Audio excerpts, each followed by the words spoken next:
யெமனின் மத்திய பிரதேசத்திலே நிலை கொண்டிருக்கக்கூடிய சவுதி அரேபிய அதிகாரிகளையும் சவுதி அரேபிய கூட்டுப்படை அதிகாரிகளையும் இலக்கு வைத்து யெமன் ஹவுதிகள் இரண்டாவது நாளாக மேற்கொண்டிருக்கக்கூடிய அடுத்த கட்ட தாக்குதல்களும் கொத்து கொத்தாக மடியும் சவுதி அரேபிய கூட்டுப்படைகளும் சவுதி அரேபிய அதிகாரிகளும் யெமன் ஹவுதிகளினால் வழங்கப்பட்டு வரும் தரமான விருந்துபசாரங்களும் அடுத்த கட்ட விருந்துபசாரங்களில் கலந்து கொள்வதற்காக வரிசையில் காத்திருக்கும் சவுதி அரேபிய அடிமைகளுடைய கூட்டுப்படைகளும் ஹெர்மூஸ் ஜலசந்தி பிரதேசம் தொடர்பாக ஈரானிய பாராளுமன்றத்திலே முன்வைக்கப்பட்டிருக்கக்கூடிய புதிய வரைவு தீர்மானமும் தரமான காய் நகர்த்தல்களும் அதிரடியான அறிவிப்புகளும் அடிமை சவுதி அரேபியாவை இலக்கு வைத்து ஒரே நேரத்தில் தாக்குதல்களை ஆரம்பிப்பதற்கு தயாராகும் யெமன் ஹவுதி இராணுவத்தினரும் ஈராக்கிய எதிர்ப்பு கூட்டமைப்பினரும் பயந்து நடுங்கும் சவுதி அரேபிய ஜியோனிச அடிமைகளும் அடிமை சவுதி அரேபியாவும் துரோகி அர்துகானும் பாகிஸ்தானி அடிமை பிரதமரும் ஒன்றிணைந்து மேற்கொண்டிருக்கக்கூடிய பாதுகாப்பு ஒப்பந்தமும் இந்த பாதுகாப்பு ஒப்பந்தத்திற்கு பின்னால் இருக்கக்கூடிய காரணங்களும் அடுத்த கட்ட நகர்வுகளும்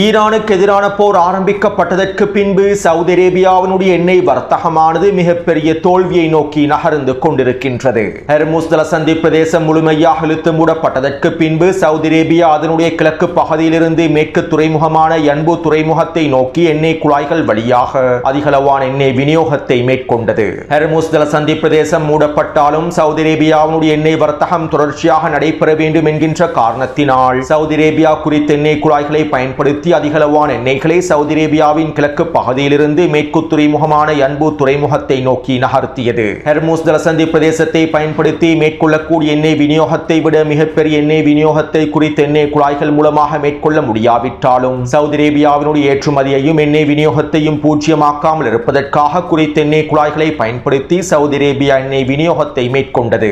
ஹெர்மூஸ் ஜலசந்தி பிரதேசம் மூடப்பட்டாலும் சவுதி அரேபியாவின் மேற்கு யன்பு துறைமுகத்தின் வழியாக செங்கடலை பயன்படுத்தி அமெரிக்காவுக்கு தேவையான எண்ணெய் விநியோகத்தையும் ஐரோப்பிய நாடுகளுக்கும் ஏனைய ஆசிய நாடுகளுக்கும் தேவையான எண்ணெய் விநியோகத்தையும் சவுதி அரேபியா மேற்கொண்டது. இருப்பினும் கடந்த 3 வாரங்களாக யெமன் ஹவுதி இராணுவத்தினர் செங்கடல் பிரதேசத்தை முற்றுகையிட்டிருப்பதனால் செங்கடல் பிரதேசத்தை இழுத்து மூடி இருப்பதனால் சவுதி அரேபியாவினுடைய எண்ணெய் கப்பல்களுக்கு எதிராக தாக்குதல்களை தொடர்ச்சியாக மேற்கொண்டு வருவதனால் சவுதி அரேபியாவினுடைய எண்ணெய் வர்த்தகம் முழுமையாக முடங்கியுள்ளது. இதற்கமைவாக கடந்த 3 வாரத்திற்குள்ளே மாத்திரம் சவுதி அரேபியாவினுடைய 2.6 பில்லியன் பீப்பா எண்ணெய்கள் முழுமையாக நீக்கப்பட்டிருப்பதாக சந்தையிலிருந்து நீக்கப்பட்டிருப்பதாக சவுதி அரம்கோவினுடைய தலைவர் அமீன் ஹசன் நாசர் அவர்கள் தெரிவித்துள்ளார். அதாவது சவுதி அரேபியாவினுடைய எண்ணெய் ஏற்றுமதியில் 3/2 பகுதி தற்போது முழுமையாக முடங்கிவிட்டது. கடந்த 3 வாரத்திற்குள் 2.6 பில்லியன் பீப்பா எண்ணெய்களை சவுதி அரேபியாவினால் வழங்க முடியாதன் காரணத்தினால் தற்போது எண்ணெய் சந்தையில் மிகப்பெரிய பற்றாக்குறை ஏற்பட்டுள்ளது. மேலும் சவுதி அரேபியாவினுடைய இந்த எண்ணெய் விநியோகம் முழுமையாக முடக்கப்பட்டிருப்பது அமெரிக்காவுக்கு மிகப்பெரிய இழப்பாகும். சவுதி அரேபியாவிடமிருந்து அதிகளவான எண்ணெய்களை பெற்றுக்கொள்ளக்கூடிய நாடாக அமெரிக்காவும் இருக்கின்றது. இப்படியான நிலைமையிலேயே கடந்த ஜூலை மாதத்தில் அமெரிக்கா சவுதி அரேபியாவிடமிருந்து பெற்றுக் கொண்டிருக்கக்கூடிய எண்ணெயினுடைய எண்ணிக்கையானது 0 மாறியுள்ளது. சர்வதேச ஆய்வு நிறுவனங்களினால் வெளியிடப்பட்டிருக்கக்கூடிய குறித்த வரைபடத்தை உங்களுக்கு தெளிவாக அவதானிக்க முடியும். இந்த வரைபடத்திற்கமைவாக சவுதி அரேபியாவுக்கும் அமெரிக்காவுக்கும் இடையிலான எண்ணெய் ஏற்றுமதி விநியோகம் 0 இருப்பதனை உங்களுக்கு உறுதி செய்து கொள்ள முடியும். மேலும் இதனால் தற்போது சவுதி அரேபியாவும் அமெரிக்காவும் பல பில்லியன் டாலர் நட்டங்களை அனுபவித்து வருகின்றன. சவுதி அரேபியாவுக்கு எதிராக செங்கடல் பிரதேசத்தை யெமன் ஹவுதி இராணுவத்தினர் முழுமையாக இழுத்து மூடியிருப்பது அமெரிக்காவினுடைய உள்நாட்டு வர்த்தகத்திலும் மிகப்பெரிய தாக்கத்தை ஏற்படுத்தியுள்ளது. மேலும் சவுதி அரேபிய எண்ணெய்களை அமெரிக்காவினால் பெற்றுக்கொள்ள முடியாததன் விளைவாகவும் மிகப்பெரிய பற்றாக்குறை ஏற்பட்டிருப்பதன் விளைவாகவும் அமெரிக்க களத்திலே கடந்த 1 வாரத்திற்குள் மாத்திரம் எண்ணெயினுடைய எரிபொருளினுடைய விலையானது $2 அதிகரித்திருப்பதாகவும் தெரிவிக்கப்படுகின்றது. இந்த நிலைமை நீடிக்குமாக இருந்தால் ஹெர்மூஸ் ஜலசந்தி பிரதேசமும் தொடர்ச்சியாக முழுமையாக இழுத்து மூடப்படுமாக இருந்தால் இன்னும் 3 வாரத்திற்குள்ளே அமெரிக்காவின் களத்திலே எரிபொருள் விலையானது $7 தாண்டி விடும் என்றும் இது அமெரிக்க இடைக்கால தேர்தலில் மிகப்பெரிய தாக்கத்தினை ஏற்படுத்தப் போகின்றது என்றும் அமெரிக்க ஆய்வாளர்களும் கருத்துக்களை வெளியிட்டு வருகின்றார்கள். இப்படியான நிலைமையிலேயே நேற்றைய தினம் பாகிஸ்தானினுடைய அடிமை பிரதமர் சவுதி அரேபியாவில் களமிறங்கியுள்ளார். சவுதி ஜோனியை நேரடியாக சந்தித்து விசேட கலந்துரையாடல்களையும் மேற்கொண்டுள்ளார். இந்த பிராந்தியத்தினுடைய பாதுகாப்பு தொடர்பாகவும் ஈரானுக்கும் அமெரிக்காவுக்கும் இடையிலான நெருக்கடி தொடர்பாகவும் யமன் ஹவுதிகளுடைய முற்றுகையை முடிவுக்கு கொண்டு வருவது தொடர்பாகவும் இந்த பிராந்தியத்திலே பாதுகாப்பு நடவடிக்கைகளை விரிவுபடுத்துவது தொடர்பாகவும் சவுதி அரேபியாவுடைய எண்ணெய் வர்த்தகத்தை பாதுகாப்பது தொடர்பாகவும் பொருளாதார முதலீட்டு உறவுகளை வலுப்படுத்துவது தொடர்பாகவுமே பாகிஸ்தானி அடிமை பிரதமருக்கும் சவுதி ஜோனிக்கும் இடையில் கலந்துரையாடல்கள் மேற்கொள்ளப்பட்டிருப்பதாக தெரிவிக்கப்படுகின்றது. மேலும் பாகிஸ்தானி அடிமை பிரதமரின் வருகைக்கு பின்னால் இன்னும் ஒரு கூட்டு ஒப்பந்தமும் புதைந்துள்ளது. அதாவது சவுதி அரேபியாவுக்கும் பாகிஸ்தானுக்கும் இடையிலே மேற்கொள்ளப்பட்டிருக்கக்கூடிய பாதுகாப்பு ஒப்பந்தத்தை போன்று துருக்கிக்கும் சவுதி அரேபியாவுக்கும் பாகிஸ்தானுக்கும் இடையிலே ஒரு முக்கூட்டு பாதுகாப்பு ஒப்பந்தம் மேற்கொள்ளப்பட வேண்டும் என கடந்த ஒரு மாதத்திற்கு முன்பு பேச்சுவார்த்தைகள் ஆரம்பிக்கப்பட்டிருந்தன. துரோகி அர்துகானினுடைய அரசாங்கமும் சவுதி ஜோனியினுடைய அரசாங்கமும் பாகிஸ்தானி அரசாங்கமும் ஒன்றிணைந்தே இந்த முக்கூட்டு ஒப்பந்தத்தை முடிக்க வேண்டும் என்றும் இதன் மூலமாக பிராந்தியத்தினுடைய பாதுகாப்பை வலுப்படுத்துவதற்கான வேலை திட்டங்கள் மேற்கொள்ளப்பட வேண்டும் என்றும் விவாதிக்க பட்டிருந்தது. சவுதி அரேபியாவுக்கும் பாகிஸ்தானுக்கும் இடையிலான பாதுகாப்பு ஒப்பந்தம் நடைமுறைப்படுத்தப்பட்டதற்கு பின்பே இந்த பாதுகாப்பு ஒப்பந்தத்தில் துருக்கியையும் இணைத்துக் கொள்ள வேண்டும் என்கின்ற விவாதங்களும் பேச்சுவார்த்தைகளும் மேற்கொள்ளப்பட்டிருந்தன. இதற்கமைவாக கடந்த 2 வாரங்களாக துருக்கி, பாகிஸ்தான் மற்றும் சவுதி அரேபிய அடிமைகளுக்கு இடையிலே மறைமுகமான பேச்சுவார்த்தைகள் மேற்கொள்ளப்பட்டிருந்தன. நேற்றைக்கு முன்தினம் சவுதி அரேபியாவினுடைய வெளியுறவுத்துறை அமைச்சரும் துருக்கியினுடைய வெளியுறவுத்துறை அமைச்சரும் பாகிஸ்தானினுடைய வெளியுறவுத்துறை அமைச்சரும் ஜோர்டானிலே ஒன்றிணைந்து கலந்துரையாடல்களை மேற்கொண்டிருந்தார்கள். மேலும் ஜோர்டானிலே நடைபெற்ற இந்த பேச்சுவார்த்தையின் போதே அவசரமாக நாங்கள் முக்கூட்டு பாதுகாப்பு ஒப்பந்தத்தை முடிக்க வேண்டும் என்கின்ற முடிவுகள் எடுக்கப்பட்டிருந்தன. இந்த முடிவுகளுக்கு அமைவாகவே பாகிஸ்தானி அடிமை பிரதமரும் அவசரமாக நேற்றைய தினம் சவுதி அரேபியாவில் களமிறங்கினார். இதற்கமைவாக இன்று காலை துரோகி அர்துகான் சவுதி அரேபியாவினுடைய மக்காவிலே களமிறங்கினார். சவுதி ஜோனியினுடைய தலைமையிலேயே துரோகி அர்துகானும் பாகிஸ்தானி அடிமை பிரதமரும் ஒன்றிணைந்து விசேட கலந்துரையாடல்களை மேற்கொண்டு இன்றைய தினம் ஒரு முக்கூட்டு பாதுகாப்பு ஒப்பந்தத்தையும் முடித்துள்ளார்கள். மேலும் இந்த பாதுகாப்பு ஒப்பந்தத்திற்கு மக்கா ஒப்பந்தம் என்றும் பெயர் வைத்துள்ளார்கள். அதாவது துருக்கியும் பாகிஸ்தானும் சவுதி அரேபியாவும் ஒன்றிணைந்து ஒரு முக்கூட்டு பாதுகாப்பு ஒப்பந்தத்தையே முடித்துள்ளார்கள். இந்த பாதுகாப்பு ஒப்பந்தமானது சவுதி அரேபியாவுக்கும் பாகிஸ்தானுக்கும் இடையிலே மேற்கொள்ளப்பட்டிருக்கக்கூடிய பாதுகாப்பு ஒப்பந்தத்தோடு இணைக்கப்படவில்லை. சவுதி அரேபியாவுக்கும் பாகிஸ்தானுக்கும் இடையிலே மேற்கொள்ளப்பட்டிருக்கக்கூடிய பாதுகாப்பு ஒப்பந்தத்திற்கு மேலதிகமாகவே இந்த முக்கூட்டு பாதுகாப்பு ஒப்பந்தம் முடிக்கப்பட்டுள்ளது. அதாவது துருக்கிக்கு எதிராக தாக்குதல் மேற்கொள்ளப்பட்டால் சவுதியும் பாகிஸ்தானும் களமிறங்கும். சவுதிக்கு எதிராக தாக்குதல்கள் மேற்கொள்ளப்பட்ட துருக்கியும் பாகிஸ்தானும் களமிறங்கும். அதே போன்று பாகிஸ்தானுக்கு எதிரான தாக்குதல்கள் மேற்கொள்ளப்பட்டால் துருக்கியும் சவுதி அரேபியாவும் களமிறங்குவார்கள். இந்த கொள்கைகளுக்கு அமைவாகவே தற்போது இந்த முக்கூட்டு பாதுகாப்பு ஒப்பந்தம் முடிக்கப்பட்டுள்ளது. அத்தோடு இந்த பாதுகாப்பு ஒப்பந்தத்திற்கு பின்னால் இருக்கக்கூடிய சில முக்கியமான விடயங்களை நாங்கள் தெளிவாக புரிந்து கொள்ள வேண்டும். சவுதி அரேபியாவுக்கும் பாகிஸ்தானுக்கும் இடையிலே பாதுகாப்பு ஒப்பந்தம் முடிக்கப்பட்டதற்கு பின்பு கடந்த 2 வாரங்களுக்கு முன்பு குவைட்டுக்கும் பாகிஸ்தானுக்கும் இடையில் பாதுகாப்பு ஒப்பந்தம் முடிக்கப்பட்டது. இதன்போது அடிமை அரபுகளுடைய பக்தர்கள் சில பிரச்சாரங்களையும் மேற்கொண்டிருந்தார்கள். தற்போது அரபு நாடுகள் தங்களுடைய பாதுகாப்புக்காக அமெரிக்காவை தங்கியிருக்காமல் பாகிஸ்தானை தங்கியிருப்பதாகவும் அமெரிக்காவுக்கு பதிலாக தங்களுடைய பாதுகாப்பு நடவடிக்கைகளை மேற்கொள்வதற்காக பாகிஸ்தான் மீது திரும்பி இருப்பதாகவும் அடிமை அரபு பக்தர்கள் பிரச்சாரங்களை ஆரம்பித்திருந்தார்கள். உண்மையில் இந்த அடிமை அரபுகள் பாகிஸ்தானோடு கூட்டணியை அமைத்திருப்பது அமெரிக்காவிடமிருந்து விலகிச் செல்வதற்காகவல்ல. பாகிஸ்தானிய ராணுவத்தை பற்றி பல விடயங்களை நான் முன்னே காணொளிகளில் தெளிவாக குறிப்பிட்டுள்ளேன். சுருக்கமாக குறிப்பிடுவதாக இருந்தால் பாகிஸ்தானிய ராணுவ தலைமை அதிகாரியாக செயற்படக்கூடிய ஆசிம் முனீர் ஒரு அமெரிக்க அடிமை. மேலும் பாகிஸ்தானிய ராணுவம் அமெரிக்க அடிமை ராணுவமாகவே செயற்படுகின்றது. இதனை மாற்றுவதற்காகத்தான் பாகிஸ்தானுடைய முன்னாள் பிரதமர் இம்ரான் கான் பல வேலை திட்டங்களை மேற்கொண்டிருந்தார். இருப்பினும் இறுதியில் பாகிஸ்தானிய அடிமை ராணுவ தளபதிகள் இம்ரான் கானையும் சிறையில் அடைத்து விட்டார்கள். இதனால் சவுதி அரேபிய அடிமைகளும் துரோகி அர்துகானும் பாகிஸ்தானோடு ஒன்றிணைந்து பாதுகாப்பு ஒப்பந்தத்தை முடிப்பதில் ஆக்கிரமிப்புக்கு எதிராக எந்தவிதமான செயற்திட்டங்களையும் மேற்கொள்ளவே முடியாது. அத்தோடு இனி வரக்கூடிய நாட்களில் துரோகி அர்துகானினுடைய பக்தர்களும் இந்த அடிமை அரபுகளுடைய பக்தர்களும் இந்த கூட்டணியை ஒரு இஸ்லாமிய ராணுவ கூட்டணி என்றும் பிரச்சாரம் செய்வார்கள். ஒருவேளை இன்றைய தினத்திலிருந்தும் இந்த பிரச்சாரங்கள் ஆரம்பிக்கப்பட்டு விடலாம். துருக்கியும் பாகிஸ்தானும் சவுதி அரேபியாவும் ஒன்றிணைந்து ஒரு மிகப்பெரிய இஸ்லாமிய ராணுவ கூட்டணியை உருவாக்கியுள்ளார்கள் என்கின்ற பிரச்சாரங்களை கூட இந்த அடிமை அரபுகளுடைய பக்தர்களும் துருக்கிய பக்தர்களும் மேற்கொள்ளலாம். எனவே இந்த பிரச்சாரங்களுக்கு மத்தியில் நாங்கள் எழுப்பக்கூடிய மிக முக்கியமான கேள்வி என்னவென்றால் இந்த ராணுவ கூட்டணி யாருக்கு எதிராக பயன்படுத்தப்பட போகின்றது என்பதே. இன்னும் ஒரு விதத்தில் குறிப்பிடுவதாக இருந்தால், துரோகி அர்துகானும் சவுதி ஜோனியும் பாகிஸ்தானி அடிமையும் ஒன்றிணைந்து உருவாக்கி இருக்கக்கூடிய இந்த கூட்டணியினால் அமெரிக்காவை இவர்களுக்கு எதிர்க்க முடியுமா? இஸ்ரேலிய ஆக்கிரமிப்பை எதிர்க்க முடியுமா? கடந்த 3 வருடங்களாக காசாவின் களத்திலே பலஸ்தீனிய மக்கள் இனப்படுகொலை செய்யப்பட்டு வரக்கூடிய சந்தர்ப்பத்திலும் வெறும் வெற்று கண்டன அறிக்கைகளை மாத்திரம் வெளியிட்டு வந்த இந்த அடிமைகளும் துரோகிகளும் இதற்கு பிறகு அமெரிக்காவையும் இஸ்ரேலிய ஆக்கிரமிப்பையும் எதிர்க்கத்தான் போகின்றார்களா? எனவே சவுதி அரேபியாவும் பாகிஸ்தானும் துருக்கியும் ஒன்றிணைந்து உருவாகி இருக்கக்கூடிய இந்த பாதுகாப்பு கூட்டணி அமெரிக்காவுக்கு எதிராகவோ இஸ்ரேலிய ஆக்கிரமிப்புக்கு எதிராகவோ செயற்படுவதற்கல்ல. இன்னும் தெளிவாக குறிப்பிடுவதாக இருந்தால், பலஸ்தீனிய போர் முனைக்கு எதிராகவும் பலஸ்தீனிய போர் முனைக்கு ஆதரவான எதிர்ப்பற்றுகளுக்கு எதிராகவும் ஈரானுக்கு எதிராகவும் களமிறங்குவதற்காகவே இந்த பாதுகாப்பு கூட்டணியை களமிறக்கியுள்ளார்கள். இந்த போரினுடைய அடுத்த கட்ட விரிவாக்கம் சவுதி அரேபியாவை முழுமையாக சிதைக்கப் போகின்றது, சவுதி அரேபிய ஜியோனிஸ்ட் ஆட்சியாளர்களை சிதைக்கப் போகின்றது என்பது அவர்களுக்கு நன்றாக புலப்பட்டு விட்டது. இதனால் சவுதி ஜோனி தந்திரமாக காய்களை நகர்த்தி துரோகி அர்துகானையும் பாகிஸ்தானையும் ஒன்றிணைத்து பாதுகாப்பு ஒப்பந்தத்தை முடித்துள்ளார். சிரியாவின் களத்தில் தம்பி ஜூலானின் தக்ஃபீரி படைக்குழுக்களை பாதுகாப்பதற்கு துரோகி அர்துகானும் சவுதி ஜோனியும் ஒன்றிணைந்து செயற்பட்டார்கள். இதன் அடுத்த கட்டமாகவே தற்போது எதிர்ப்பற்றுகளுக்கு எதிராகவும் ஈரானுக்கு எதிராகவும் களமிறங்குவதற்கு இந்த பாதுகாப்பு கூட்டணியை ஆரம்பித்துள்ளார்கள். ஏற்கனவே யமன் ஹவுதிகளுக்கு எதிராக சவுதி அரேபியா களமிறக்கி இருக்கக்கூடிய பன்னாட்டு கூட்டுப்படைகளில் துருக்கியும் பாகிஸ்தானும் இடம் பிடித்துள்ளன. மேலும் சவுதி அரேபியாவுக்கு எதிராக ஈராக் எதிர்ப்பு குழுக்களும் அடுத்த கட்ட தாக்குதல்களை ஆரம்பிக்க போகின்றார்கள். ஈரானுக்கு எதிரான அடுத்த கட்ட போரின் போது ஈரானும் சவுதி அரேபியாவின் உள்கட்டமைப்புகளை இலக்கு வைத்து உச்ச தாக்குதல்களை மேற்கொள்ள போகின்றது. எனவே இப்படியான சந்தர்ப்பத்திலேயே அடிமைகளும் துரோகிகளும் ஒன்றிணைந்துள்ளார்கள். என்னை பொறுத்தவரையில் இந்த துரோகிகளுடைய அடிமைகளுடைய பாதுகாப்பு ஒப்பந்தம் அவர்களுடைய கூட்டு அழிவை உறுதிப்படுத்துகின்றது.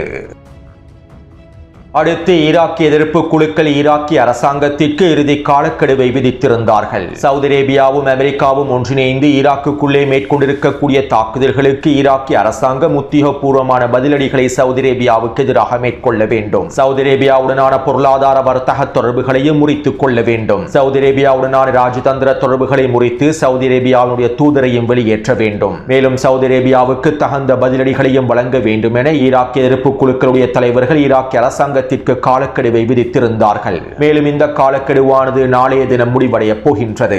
மேலும் இதற்கமைவாக நேற்றைய தினத்திலிருந்து ஈராக்கிய எதிர்ப்பு குழுக்கள் சவுதி அரேபியாவுக்கு எதிரான உச்ச பதிலடி தாக்குதல்களை மேற்கொள்வதற்கான தயார்படுத்தல்களை ஆரம்பித்திருந்தார்கள். ஈராக்கிய எதிர்ப்பு குழுக்கள் பாபில் பிரதேசத்தை நோக்கியும் தெற்கு பகுதியை நோக்கியும் நகர்ந்திருந்தார்கள். சவுதி அரேபியாவுக்கு எதிரான உச்ச பதிலடி தாக்குதல்களை மேற்கொள்வதற்கான ஆரம்ப கட்ட வேலை திட்டங்களை முடித்திருந்தார்கள். இப்படியான நிலைமையில் நேற்றிரவு சவுதி அரேபிய ஊடகங்கள் இவ்வாறு செய்திகளை வெளியிட்டிருந்தன. ஈரான் ஆதரவு பெற்ற ஈராக்கிய எதிர்ப்பு குழுக்களும் யமன் ஹவுதிகளும் ஒன்றிணைந்து சவுதி அரேபியாவுக்கு எதிராக ஒன்றிணைந்த தாக்குதல்களை மேற்கொள்வதற்கு திட்டமிட்டுள்ளார்கள். ஒரே நேரத்தில் சவுதி அரேபியாவுடைய உள்கட்டமைப்புகள் இலக்கு வைத்தும் துறைமுகம் மற்றும் எண்ணெய் தளங்கள் இலக்கு வைத்தும் தாக்குதல்களை மேற்கொள்வதற்கு இவர்கள் திட்டமிட்டுள்ளார்கள். இவர்களுடைய இந்த திட்டங்கள் தொடர்பாக அமெரிக்க உளவுத்துறையினர் எங்களுக்கு எச்சரிக்கைகளையும் அனுப்பி வைத்துள்ளார்கள். கிடைக்கப்பெற்றிருக்கக்கூடிய உளவு தகவல்களுக்கு அமைவாக சவுதி அரேபியாவுக்கு எதிரான எங்களுக்கு எதிரான தாக்குதல்களை இவர்கள் திட்டமிட்டு விட்டார்கள். இதற்கான நகர்வுகளையும் களத்திலே மேற்கொண்டிருப்பதனையும் எங்களுடைய உளவுத்துறையினர் உறுதி செய்துள்ளார்கள். நாங்கள் பதற்றத்தை தணிப்பதற்கும் ராஜதந்திர உறவுகளை வலுப்படுத்துவதற்கும் பேச்சுவார்த்தைகள் மூலமாக முடிவுகளை எட்டுவதற்கும் எல்லாவிதமான முயற்சிகளையும் மேற்கொண்டு வருகின்றோம். பிராந்தியத்திலே போரினுடைய விரிவாக்கத்தை நாங்கள் விரும்பவில்லை. இருப்பினும் எங்களுடைய இறையாண்மையை மீறிய தாக்குதல்கள் மேற்கொள்ளப்பட்டால் அவற்றுக்கு உச்ச பதிலடிகளை வழங்குவதற்கும் எங்களுக்கு உரிமைகள் இருக்கின்றன. இதற்கமைவாக நாங்கள் எங்களுக்கு எதிரான தாக்குதல்களுக்கு உச்ச பதிலடிகளை வழங்குவோம் என சவுதி அரேபியாவுடைய அதிகாரிகள் பாதுகாப்புத்துறை அதிகாரிகள் தெரிவித்திருப்பதாக சவுதி அரேபிய ஊடகங்கள் அறிக்கைகளில் குறிப்பிட்டிருந்தன. அத்தோடு ஈராக் எதிர்ப்பு குழுக்கள் சவுதி அரேபியாவுக்கு எதிராக தாக்குதல்களை மேற்கொள்ளப் போவது தொடர்பாக சவுதி ஜோனியினுடைய அதிகாரிகளும் மிக முக்கியமான புள்ளிகளும் ஈராக்கிய பிரதமரோடு அவசரமாக தொலைபேசியில் உரையாடி எச்சரிக்கைகளையும் வெளியிட்டுள்ளார்கள். ஈராக்கிய எதிர்ப்பு குழுக்கள் மேற்கொள்ளக்கூடிய தாக்குதல்களை நீங்கள் தடுத்து நிறுத்த வேண்டும். இல்லாவிட்டால் நாங்கள் உச்சக்கட்ட பதிலடிகளை வழங்குவோம், ராஜதந்திர ரீதியிலும் ஈராக்குக்கு உச்சழுத்தங்களை வழங்குவோம் என சவுதி ஜோனியினுடைய அரசாங்கம் ஈராக்கிய பிரதமரை மிரட்டியுள்ளது. இதைத் தொடர்ந்து நேற்றிரவு ஈராக்கிய பிரதமர் ஈராக்கிய எதிர்ப்பு குழுக்களுடைய ஈராக்கினுடைய தாக்குதல்களை முழுமையாக முடிவுக்கு கொண்டு வருவதற்கான வேலை திட்டங்களை ஆரம்பித்துள்ளார். இதற்கமைவாக ஈராக்கிய பிரதமர் அலி அல் ஜெய்தி ஈராக்கினுடைய எதிர்ப்பு குழுவான PMF படைக்குழுவினுடைய முக்கியமான தலைவர்களை சந்தித்து சவுதி அரேபியாவுக்கு எதிரான தாக்குதல்களை மேற்கொள்ள வேண்டாம் என்றும் அவற்றை தடுத்து நிறுத்துமாறும் கோரிக்கைகளை முன்வைத்துள்ளார். இதற்கமைவாக நேற்றிரவு பல மணி நேர பேச்சுவார்த்தைகள் மேற்கொள்ளப்பட்டிருப்பதாகவும் தகவல்கள் வெளியாகி இருந்தன.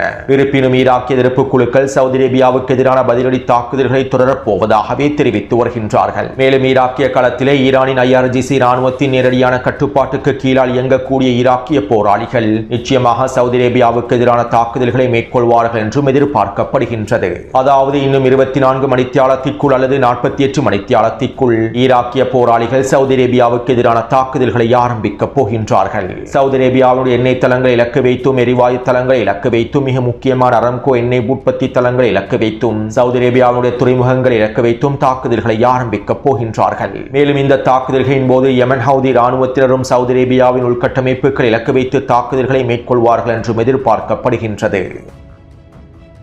அத்தோடு இந்த தாக்குதல் திட்டங்கள் ஒருபுறம் இருக்க யமனின் களத்திலே யமன் ஹவுதி ராணுவத்தினர் சவுதி அரேபியாவின் படைகளுக்கும் சவுதி அரேபிய கூட்டுப்படைகளுக்கும் தரமான விருந்துக்களை வழங்கி வருகின்றார்கள். நேற்றைய தினம் யமன் ஹவுதிகள் ஹதர்மௌத்தினுடைய அலபர் பிரதேசத்திலே நிலை கொண்டிருக்கக்கூடிய சவுதி அரேபிய படைகளுக்கும் கூட்டுப்படைகளுக்கும் எதிராக மேற்கொண்ட தாக்குதல்களினால் கொல்லப்பட்ட அதிகாரிகளுடைய சிப்பாய்களுடைய எண்ணிக்கையானது 100-ஐ தாண்டி இருப்பதாகவும் படுகாயமடைந்த அதிகாரிகளுடைய சிப்பாய்களுடைய எண்ணிக்கையானது 200-ஐ தாண்டி இருப்பதாகவும் தற்போதைய அறிக்கைகளில் குறிப்பிடப்படுகின்றன. நேற்றைய தினம் வழங்கப்பட்ட விருந்துபசாரத்தில் சவுதி அரேபியாவுடைய இராணுவத்தை சேர்ந்த பல முக்கியமான தளபதிகள் கலந்து கொண்டிருப்பதாகவும் யமன் ஹவுதிகளுடைய தாக்குதல்களினால் அவர்கள் விருந்துக்கு பின்பு குறித்த பிரதேசத்திலேயே புதைக்கப்பட்டிருப்பதும் உறுதி செய்யப்பட்டுள்ளது. மேலும் இது சவுதி அரேபியாவுக்கு மிகப்பெரிய பேரிழப்பாகவும் மாறியிருந்தது. மேலும் நேற்றிரவு யமன் ஹவுதி இராணுவத்தினுடைய ஊடக பேச்சாளர் யஹ்யா சரி அவர்கள் அதிரடியான அறிவிப்பொன்றையும் வெளியிட்டார். நாங்கள் சவுதி அரேபிய படைகளையும் சவுதி அரேபிய கூட்டுப்படைகளையும் இலக்கு வைத்து அடுத்த கட்ட வீரியமான தாக்குதல்களை ஆரம்பித்து விட்டோம். யமனின் களத்திலே மோதலை நாங்கள் அடுத்த கட்டத்தை நோக்கி நகர்த்த போகின்றோம். இன்று நாங்கள் மேற்கொண்ட தாக்குதல்கள் ஆரம்ப கட்ட தாக்குதல்கள் மாத்திரம்தான். இதற்கு பிறகு அனைத்து ராணுவ கட்டளை தளங்களை இலக்கு வைத்தும் நாங்கள் உச்ச பதிலடி தாக்குதல்களை மேற்கொள்வோம் என அவர் அறிவித்தார். அத்தோடு நேற்றவும் யமன் ஹவுதி ராணுவத்தினர் தரமான இரவு விருந்துக்களை வழங்கியிருந்தார்கள். ஹதர்மௌத்தினுடைய அலபர் பிரதேசத்தை இலக்கு வைத்து நேற்றிரவு மீண்டும் ஏவுகணை தாக்குதல்களையும் ட்ரோன் தாக்குதல்களையும் மேற்கொண்டிருந்தார்கள். மேலும் ஹதர்மௌத்தில் இருக்கக்கூடிய சையூன் விமான தளத்தை இலக்கு வைத்தும் உச்ச தாக்குதல்களை மேற்கொண்டிருந்தார்கள். இந்த தாக்குதல்களிலே கிட்டத்தட்ட 12க்கும் அதிகமான சவுதி அரேபிய அதிகாரிகளும் சவுதி அரேபிய கூட்டுப்படை தளபதிகளும் அளிக்கப்பட்டிருப்பதாகவும் குறித்த விமான கட்டளை தளத்தில் இருக்கக்கூடிய மிகப்பெரிய ஆயுத கிடங்கு தரைமட்டமாக்கப்பட்டிருப்பதாகவும் உறுதி செய்யப்பட்டுள்ளது. இதைத் தொடர்ந்து இன்று காலை மாரி பிரதேசத்திலே நிலை கொண்டிருக்கக்கூடிய சவுதி அரேபிய அதிகாரிகளையும் கூட்டுப்படைகளையும் இலக்கு வைத்து உச்சக்கட்ட ஏவுகணை மற்றும் ட்ரோன் தாக்குதல்களை மேற்கொண்டிருந்தார்கள். மாரி பிரதேசத்தில் இருக்கக்கூடிய சஹானால்ஜின் இராணுவ கட்டளை தளத்திலே நிலை கொண்டிருக்கக்கூடிய நூற்றுக்கணக்கான சவுதி அரேபிய அதிகாரிகளையும் சவுதி அரேபிய கூட்டுப்படை அதிகாரிகளையும் இலக்கு வைத்தே இந்த தாக்குதல்கள் மேற்கொள்ளப்பட்டுள்ளன. மேலும் இந்த தாக்குதலினால் குறித்த இராணுவ கட்டளை தளத்தில் மாத்திரம் 30க்கும் அதிகமான அதிகாரிகள் கொத்தாக அளிக்கப்பட்டிருப்பதாக தெரிவிக்கப்படுகின்றது. மேலும் இந்த தாக்குதல்களை தொடர்ந்து குறித்த ராணுவ கட்டளை தளத்திலிருந்து சவுதி அரேபிய கூட்டுப்படைகளும் அதிகாரிகளும் தெரித்து ஓடியிருந்தார்கள். மாரி பிரதேசத்திலிருந்து பின்வாங்கியிருந்தார்கள். இவற்றை உறுதிப்படுத்தக்கூடிய காணொலிகளையும் டெலிகிராம் சேனலில் பதிவிட்டுள்ளேன். இதைத் தொடர்ந்து இன்று மாலை ஷபுவா பிரதேசத்தில் இருக்கக்கூடிய சவுதி அரேபிய கூட்டுப்படைகளின் 9வது படைப்பிரிவினுடைய ராணுவ கட்டளை தளத்தை இலக்கு வைத்தும் அவர்களுடைய வாகன தொடரணிகளை இலக்கு வைத்தும் உச்ச தாக்குதல்களை மேற்கொண்டிருந்தார்கள். இந்த தாக்குதலினாலும் கிட்டத்தட்ட 40க்கும் அதிகமான சிப்பாய்களும் அதிகாரிகளும் அளிக்கப்பட்டுள்ளார்கள். மேலும் குறித்த ஷபுவா ராணுவ கட்டளை தளத்தில் பாகிஸ்தானிய துருப்புக்கள் நிலை கொண்டிருந்ததாகவும் யமன் ஹவுதிகளுடைய தாக்குதல்களினால் அவர்களும் அளிக்கப்பட்டிருப்பதாகவும் தெரிவிக்கப்படுகின்றது. அதாவது குறித்த வரைபடத்திலே மஞ்சள் நிற புள்ளிகளினால் காண்பிக்கப்பட்டிருக்கக்கூடிய பிரதேசங்களிலேயே யமன் ஹவுதி ராணுவத்தினர் தற்போது உச்ச தாக்குதல்களை மேற்கொண்டுள்ளார்கள். குறித்த மஞ்சள் நிற பகுதியில் இருக்கக்கூடிய ராணுவ கட்டளை தளங்களை இலக்கு வைத்தே தாக்குதல்களை மேற்கொண்டுள்ளார்கள். மேலும் யமன் ஹவுதி ராணுவத்தினுடைய இந்த தாக்குதல்களினால் கடந்த 48 மணித்தியாலங்களுக்குள் மாத்திரம் சவுதி அரேபிய ராணுவத்தையும் சவுதி அரேபிய கூட்டுப்படையையும் சேர்ந்த நூற்றுக்கணக்கானோர் கொல்லப்பட்டிருப்பதும் இன்னும் 100க்கும் அதிகமானோர் படுகாயமடைந்திருப்பதும் உறுதி செய்யப்பட்டுள்ளன. அடுத்து ஹெர்முஸ் ஜலசந்தி பிரதேசம் தொடர்பான பேச்சுவார்த்தைகள் ஓமானோடு மேற்கொள்ளப்பட்டு வரக்கூடிய நிலைமையில் ஹெர்முஸ் ஜலசந்தி பிரதேசம் தொடர்பான புதிய தீர்மானம் ஒன்றை நிறைவேற்றுவதற்கான முன்மொழிவுகள் ஈரானிய பாராளுமன்றத்தில் முன்வைக்கப்பட்டுள்ளன.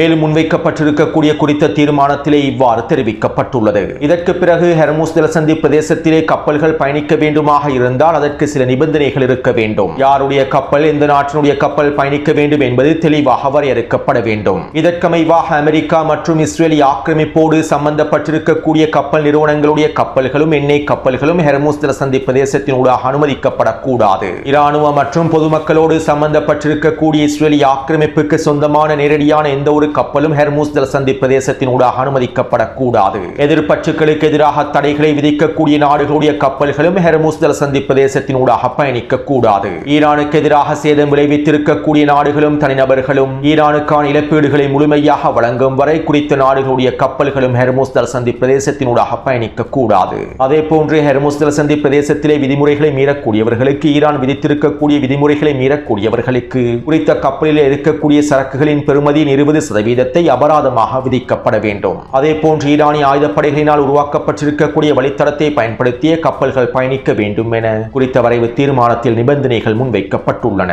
இந்த வரைவு தீர்மானம் ஈரானிய பாராளுமன்றத்தில் நிறைவேற்றப்பட்டால் ஈரானுக்கும் ஓமானுக்கும் இடையிலான பேச்சுவார்த்தைகளும் ரத்து செய்யப்பட்டுவிடும். ஹெர்முஸ் ஜலசந்தி பிரதேசத்தினுடைய ஒட்டுமொத்த கட்டுப்பாட்டையும் ஈரானிய இராணுவம் பெற்றுக் கொள்ளும். எனவே ஈரானுக்கும் ஓமானுக்கும் இடையிலான பேச்சுவார்த்தைகளை ரத்து செய்துவிட்டு ஒட்டுமொத்த ஹெர்முஸ் ஜலசந்தி பிரதேசத்தையும் ஈரானிய இராணுவத்தின் கட்டுப்பாட்டுக்குள் கொண்டு வருவதற்காகவே ஈரானிய அரசியல் தலைமைகள் குறித்த முன்மொழிவுகளை முன்வைத்துள்ளார்கள். மசூத் பெஸஷ்கியானுடைய அரசாங்கத்திற்கு சவால் செய்யும் விதத்திலேயே இந்த முன்மொழிவுகள் முன்வைக்கப்பட்டுள்ளன.